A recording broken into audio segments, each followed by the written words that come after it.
अस्सलाम वालेकुम नाज़रीन।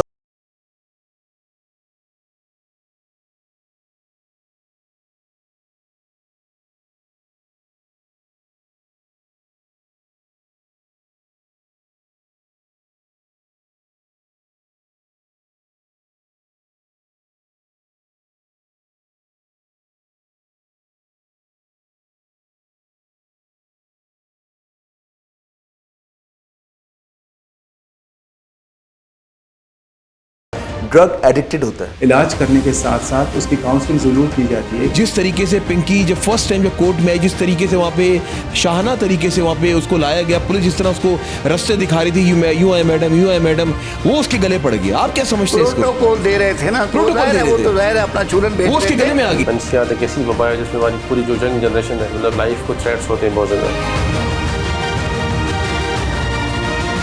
मुझे जो पता चला था, लियाकत गबोल साहब इस केस को देख रहे थे, एंड टाइम पे पता चला कि वो शायद बैक स्टेप हो गए।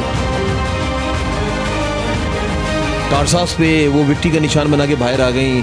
उसके अलावा शाहरुख जतोई केस देख ले, उसके अलावा मुख्तलिफ केसेस देख लें। आप क्या समझते हैं कि विक्टी का निशान बनेगा या फिर वो जेल ही काटेगी सारी जिंदगी? और इतनी जल्दी विक्ट्री का निशान नहीं आएगा, लेकिन आ जाएगा। पता नहीं, यूनेवर तो इस मुल्क में कुछ भी हो सकता है।